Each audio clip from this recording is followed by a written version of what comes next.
The number 7 toughest act to follow. Danny White replaces Roger Staubach. Throughout the 1970s, there was no greater Western legend than Captain Comeback himself, Roger Staubach. Roger was my all-time hero.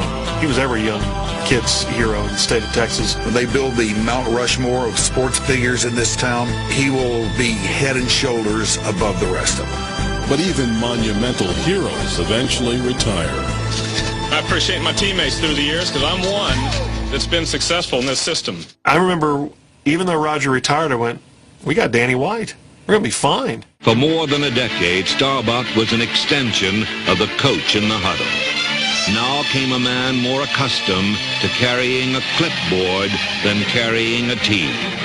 If there was anybody I would like to copy myself after, it would probably be Roger, but I'm not going to try to do that. If it turns out that way, fine. But I'm going to do the things that Danny White does best and do them the way that I do them the best. He was handed a job that just cannot be done. Danny White could have won 3 Super Bowls in his first 3 seasons, and he was never going to be as popular as Roger Staubach. Our number 7 replacement kept the Cowboys winning.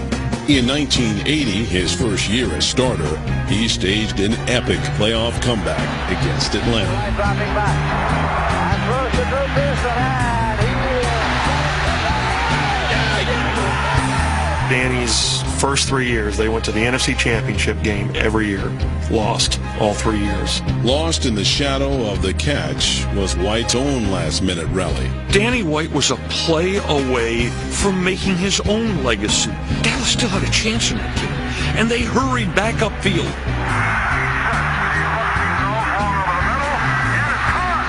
Eric Wright's horse collar saved the touchdown.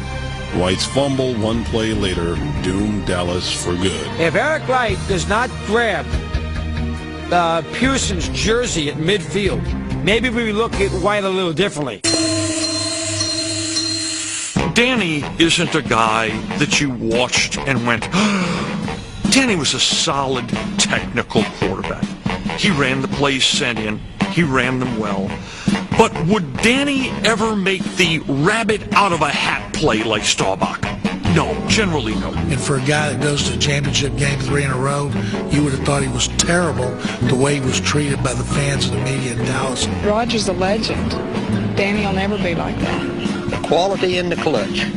I just don't think he has it. I think Roger Staubach's a great quarterback, and I miss him.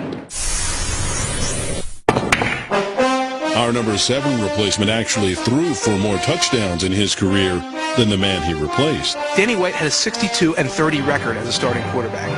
How many quarterbacks in history have won more than twice as many games as they lost? In other places, there might have been other acts that were tougher to follow, but around here, I can't think of a tougher one. But his postseason failures kept him from replacing others higher on our list. Danny White could have won 1 Super Bowl. I think he would be right up there with Roger Staubach in history, but he didn't, and those 3 championship game losses kind of defined him. I don't think he was at his best on the days that he had to be at his best, and that's what Staubach was.